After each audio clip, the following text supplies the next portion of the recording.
It's 25 years since Beara climbed to the top of the Cork Senior Football Championship ladder, ending the division's 30-year wait for glory. We're joined now by the manager of that great team, Donal O'Sullivan, to have a look back at a magical year for the division. So, Donal, when people mention that 1997 Beara football team to you, what's the image or memory that springs to mind first?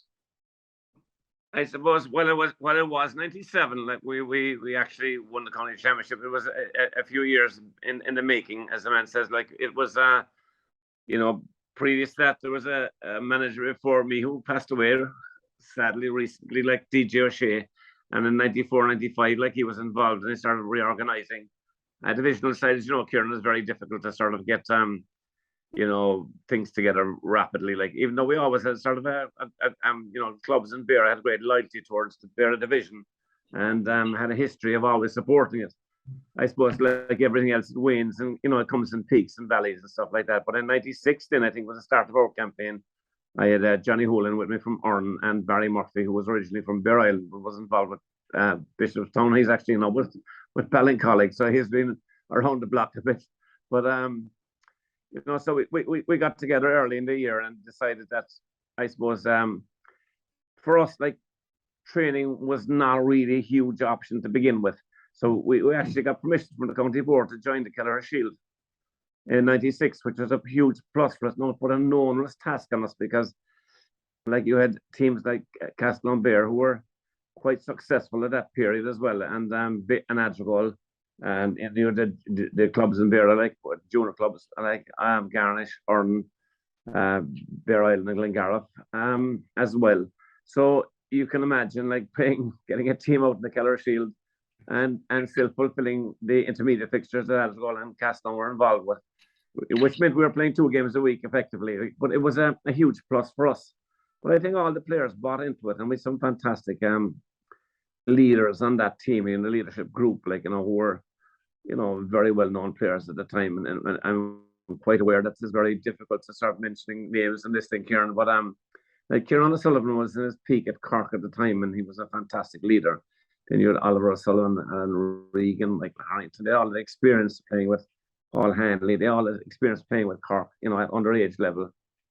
The Wisemans, Harrington, Seamus Spencer. So we had a group of players that were quite capable, like of if they were sort of reorganized and of competing at that level. And we sort of knew that, I suppose, and the only way we felt was to get games into the bodies. Like you mentioned there about so many strong characters in that team, and we come on to the likes of Donal O'Sullivan and so on, Donal. But like you said as well, this wasn't an overnight success story. Like this was this '97 campaign. It was building for a couple of years, and we have to talk about the under-21 success of Beara around the time. I think there was 3 county under-21 titles in just 5 years, and in fact, the week after Beara beat Castlehaven in that '97 final replay, Beara won the under-21s as well, and 7 players who played the senior decider against Haven played in that game as well. We Timmy O'Shea, Padraig O'Sullivan, Donal Wiseman, Sean Walsh, Sean Dean, Brendan Jor, and Alan O'Regan.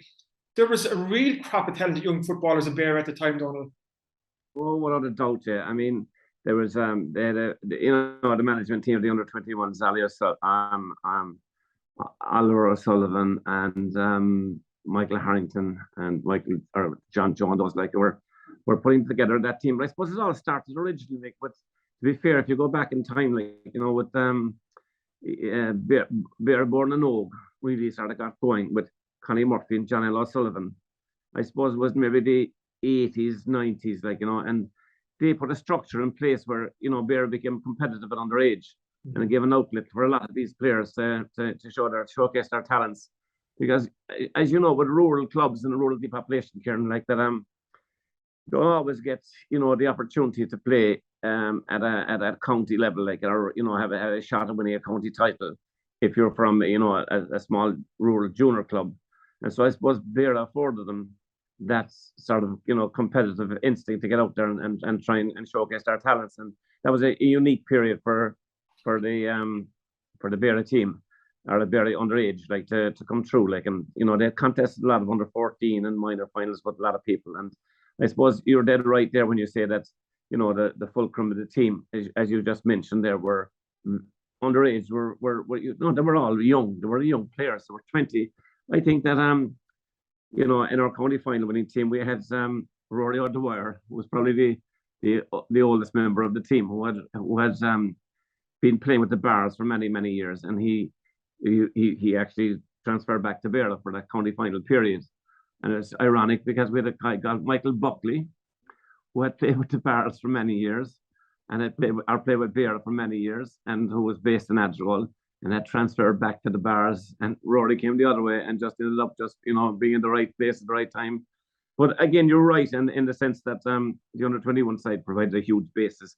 But I felt that, you know, having those players involved, I think it was Bishopstown they beat that year, if my memory is right, in that final just a week or two later in the Premier League, I think it was.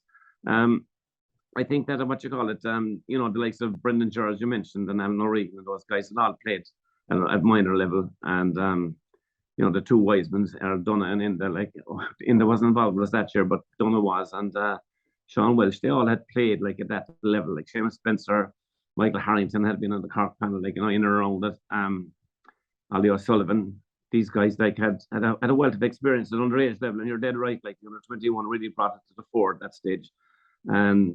But again, I think the Keller Shield gave us the experience of playing at the next step up to those younger players. And, you know, you were competing against teams like Nemo Rangers, with the likes of Castlehaven, with the, you know, Bishopstown, Clyde, all good teams at the time. And I remember we did quite well in the league, in the Keller Shield, actually. And at the end of the year, we were sort of disappointed, I'll always remember, because we had 12 points. But a lot of the teams that time wouldn't travel down to Beara to play our home games. And that was sort of a bone of contention for us. And it ended up in, I think, Bishopstown and Castlehaven played the final actually afterwards on the same amount of points we were ourselves. Like, so, but I think, so, you know, it all came together. Like, you know, we worked really hard, don't get me wrong. We played a lot of challenge games in Kerry. You know, we played in Fitzgerald Stadium, we played in Kilgarvan, we played West Kerry, South Kerry, you know, all these type teams, Crokes. And so we punched a lot of time into the panel of players. And believe it or not, we had about 30 involved, even though at one stage I can tell you, Castletown played Ahada yesterday, and obviously we were pipped by a point. But from that point of view, we played Ahada in the Keller Shield down in Dunmanway with 3 selectors playing the same day to make up our 15 because one of our cars broke down, the garnish cars, as we refer to it. You know, we suppose we built a lot of camaraderie, and it's sort of we found out a lot about the players as well on the panel, and you know, they got the experience of playing at that level then, like, so they weren't, when it came down to being competitive then, I suppose they didn't fear any side. In '96 we sort of we had beaten Bantry, who were county champions. I think Skib won in '93 and Castlehaven won in '94, Bantry won in '95, Clan won in '96. So we were trying to keep the roll going, if you know what I mean. But in relation to the '96 campaign, we had Bantry, a very good Bantry side in the quarter final in Cahill. And they were, you know, the good side that time. Damien O'Neill and Mark O'Connor and those guys, Shani McCarthy, they were you know, a lot of very good players. Like, so we knew they weren't far away. Then we played UCC, or should I say Kieran UCK, in Bantry in a semi-final. We got beaten by a point. And like they had the stars on the side, like they had, even though Clan actually beat them after us in the final. I think it was Terry Dillon got a punch goal near the end.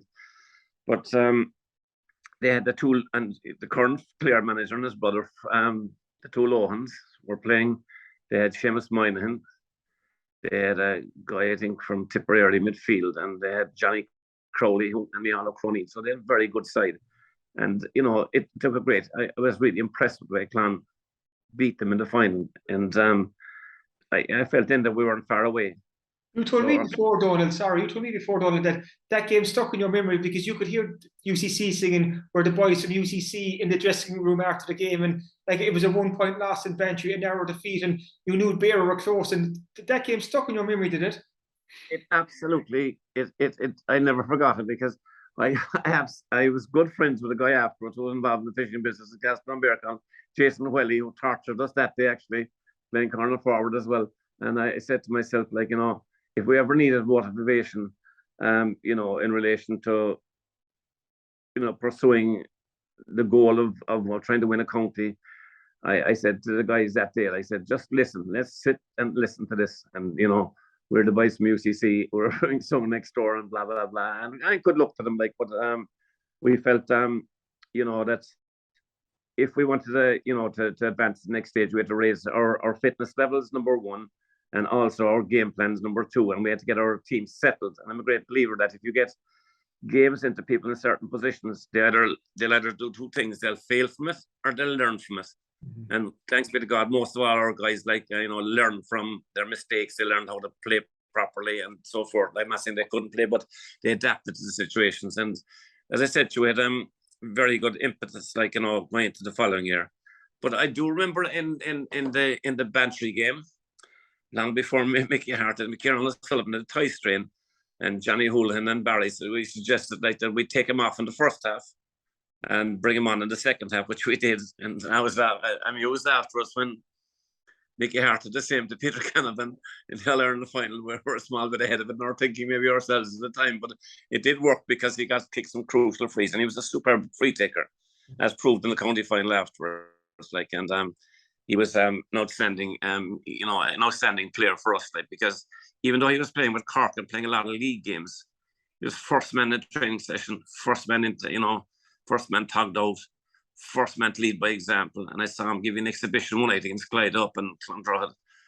He scored 8 points from midfield from play. So, that sort of thing inspires other players around. Brendan Jor was a very young player, very good. Alan Regan, Paul Hanley, as I said to you, Donal O'Sullivan, a player who was underutilized, in my view, by Cork for periods afterwards, because then, they found a role for Paul Gallivan for Kerry, in much the same sort of a situation, winning a lot of dirty ball and transferring the game changed a lot, But of course, it's the players themselves.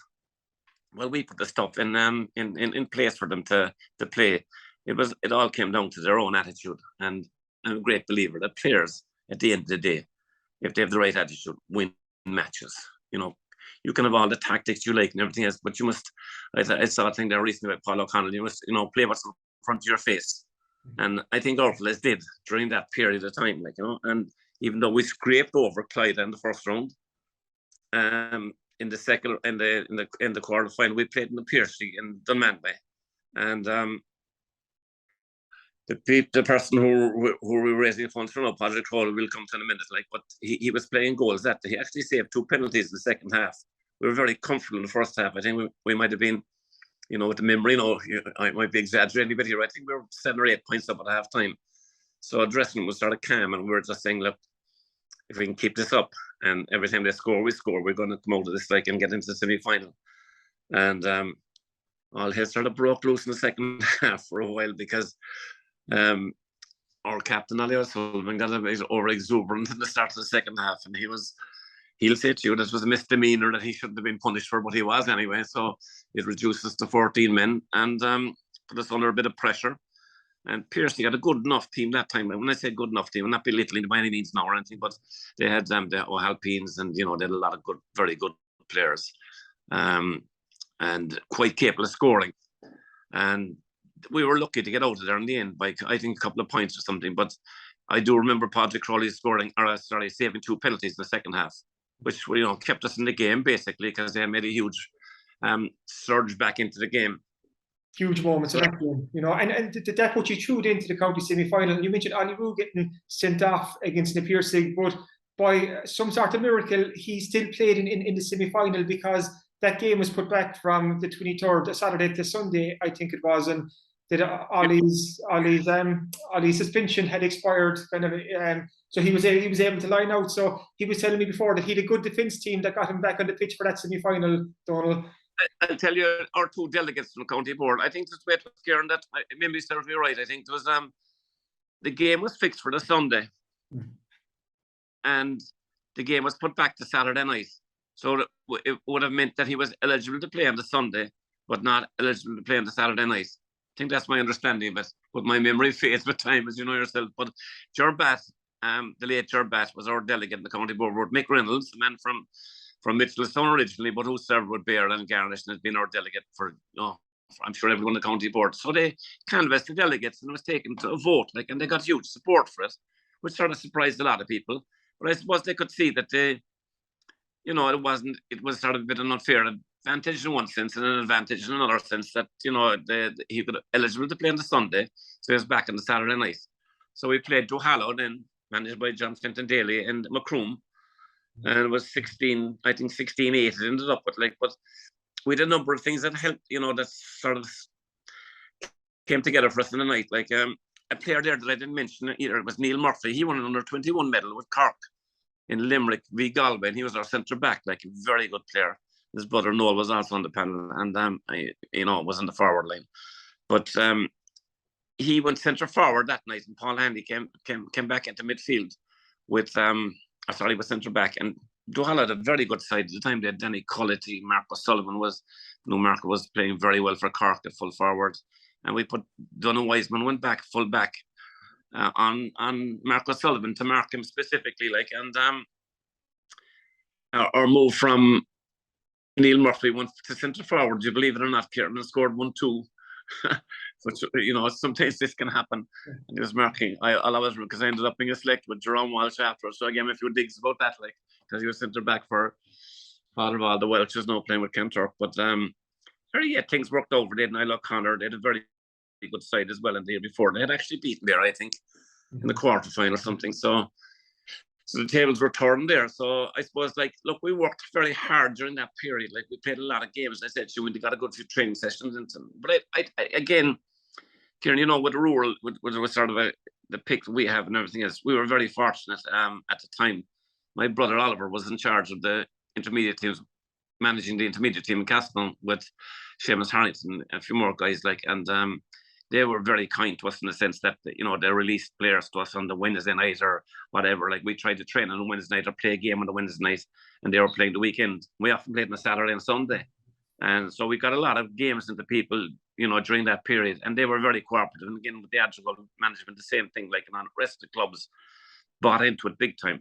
And I suppose, like, when you win a few games and you had a good year in 96, like, then they sort of, you know, you get the cooperation of all the rest of the clubs. And, like, we had good liaison as well. Like, we had, you know, Barry look after all the teams in you know, the liaison in Cork and that sort of thing. And, you know, I suppose, like, players wanted to play. I suppose that's the bottom line, like, you know. And that was huge to show up.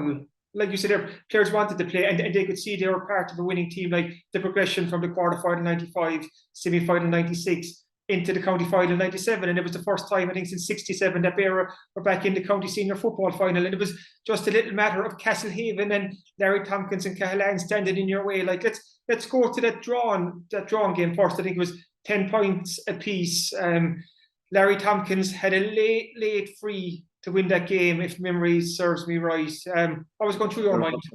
You're 100% right. I was down on the left-hand side of the stand side, and I was about 30 yards out from the goals, and I said to him, Larry, if you ever miss one now, in my own mind, you know, to be beaten by a point at that stage of the game, I think it was into injury time, it would have been chronic, like. But against that, like, I can tell you now, afterwards, like, a few secrets, but we were 25-1 the start of the year, in that year, like, and I was saying to myself, like, I mean, realistically, like, we weren't that far away, like, you know. And so I think there's a few boys very happy at the end of that year, anyway, collecting a few quid here and there. But anyway, yeah, Castlehaven were always going to be, you know, I think the team to beat during that period, because they had ferocious battles with Skib, you know, a few years earlier, and they had a very good side. Like, I think they had about 7 or 8, 9 maybe on the Cork senior panel at the time. You had the Callans, definitely. You had the Collinses. You had the Crowleys, you had David Burke, Michael Maguire was in goals. They were all Cork minors, under 21 seniors. There was about 10 or 11 of them, and of course Larry Tompkins being a huge addition to any side at the time, and you know, he was a driving force obviously for Castlehaven. I'm not saying he was the fulcrum of the team or anything like that, but he was definitely a big driving force during that period, like, for them. And like, to contain them, like, we had to play, if you like, a little bit of a negative game in one sense, because we had to make sure we got our lineups and our marking. John Cleary was on top of the game. I was talking about the two Clearys as well. John, the current Cork manager, and Dennis was full back. They were exceptional players, like, and so our matchups had to be, you know, we had to play without fear as well, because as you said, we had, I think there was seven under 21s, definitely seven, if not more, and our panel consists of another 5 or 6, like, so we had a very young side really, except for one to two or three players. So from that perspective, like, you couldn't go into Castlehaven like and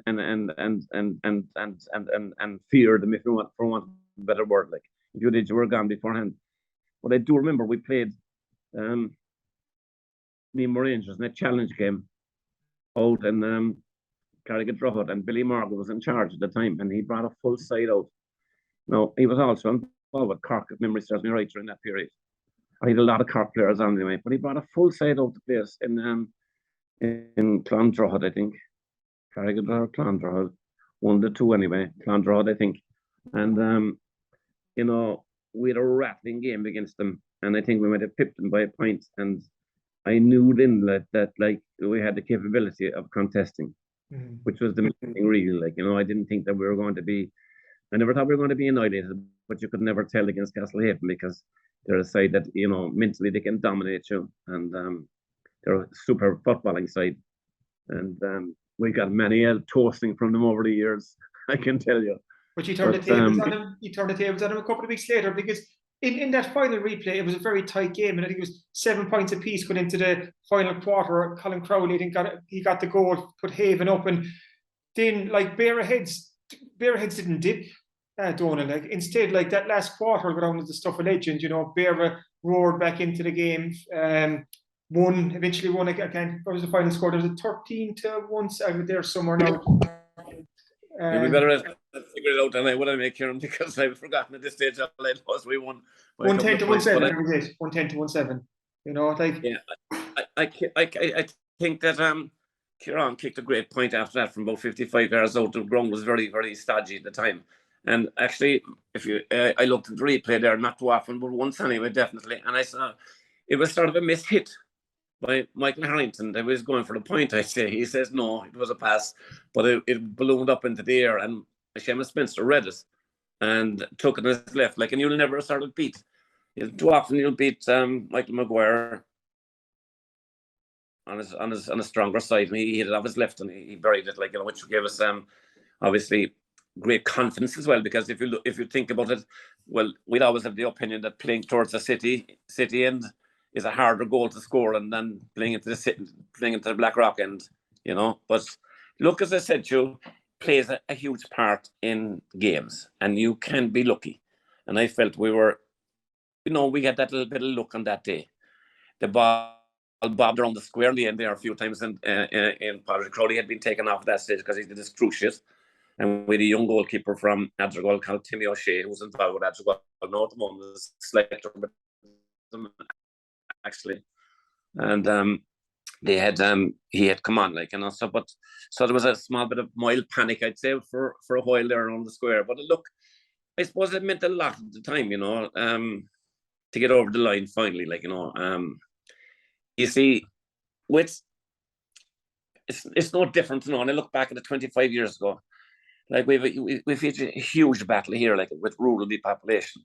I was at the Adrigol game on Saturday in Shigila, like, and great credit due to them, like, the fabulous club, like, with 20 players, you know, of a pick, like, and they're in the quarter final now. I think it's against World B.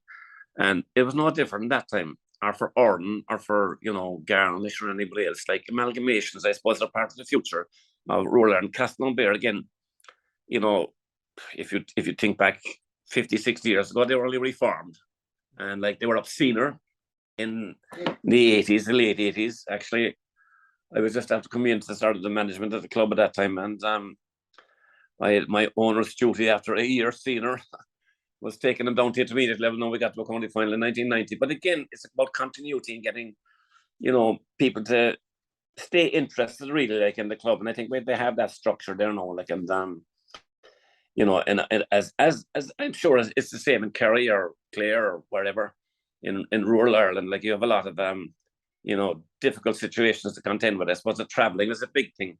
And I suppose, down here, we depend an awful lot, like, on the students coming back at the weekends and stuff like that. Like, I'm sure it's no different in a lot of places. I'm not looking for sympathy for that, like, but there isn't a lot of industry in Castletownbere that would, lend to, we say, third level guys being kept local. If you want, from Montebello, the best we can hope for is they stay in Cork or maybe Limerick or Kerry or somewhere like that. When things have changed radically, it was in the last few years with COVID and everything else, that nowadays that you can, a lot of people can work from home and they have that a little bit of advantage. But going into the future, I think that I'd possibly say that you'll have a lot of amalgamations, with especially at underage level to make up the numbers. I think I was talking to somebody recently here in Castletownbere, and they said there was 12 people entered the national school in Castletownbere this year.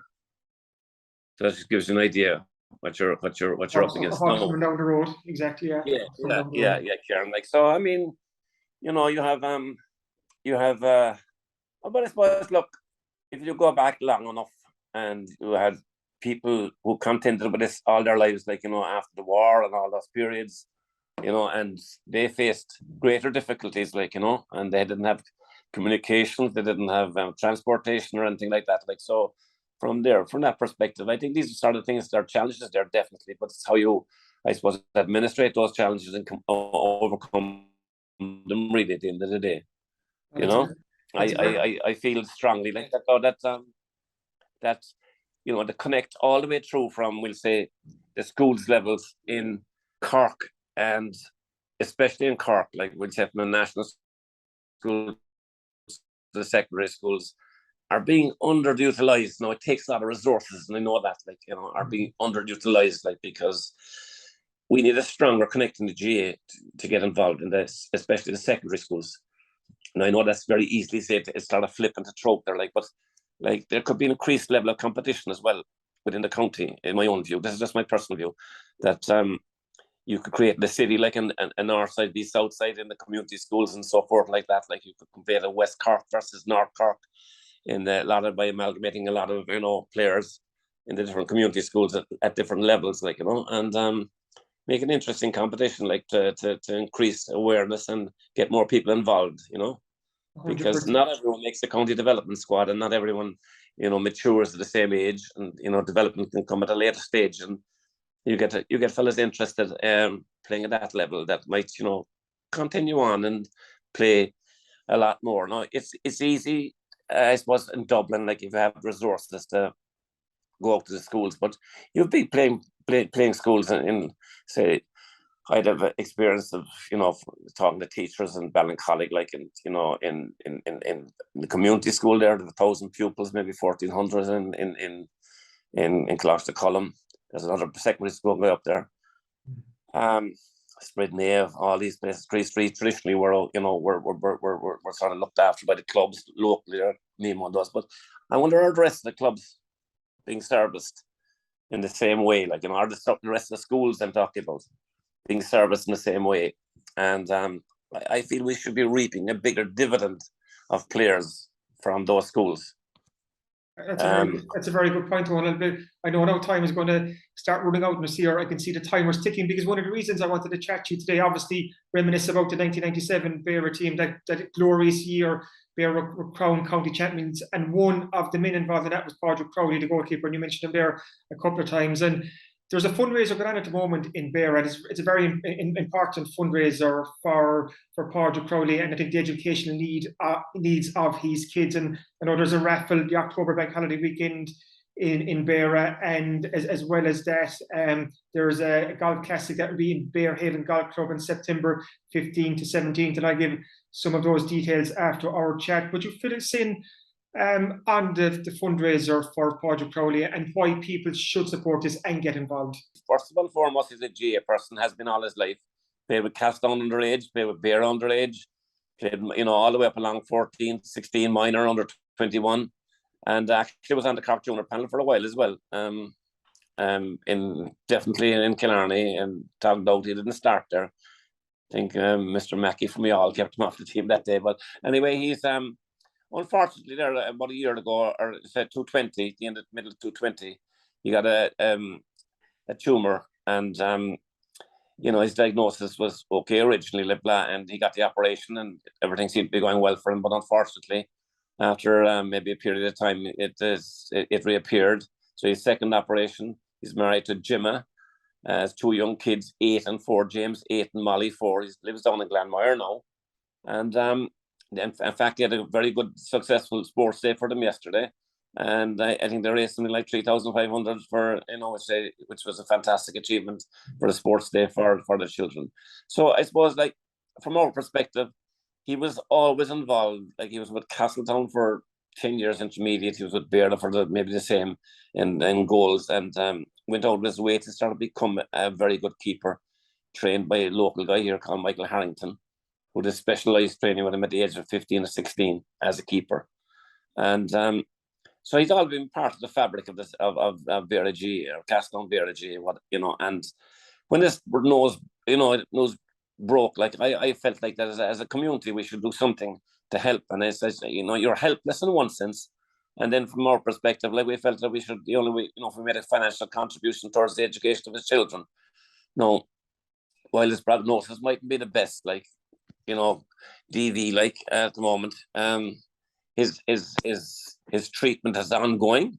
Mm-hmm. He's getting very extensive chemo at the moment, and hopefully, like, it will have an impact. It has already, in one sense, that has freed up, and he's mobile and things again, which he wasn't for a period of time. So, look, he's going through his own personal battle, and it's only a small contribution that we're making at the end of the day. So we're having a golf classic in the 15, 16, 17, and the response has been magnificent from all the clubs around the county. And even yesterday, after the game, donated money to the fund as well.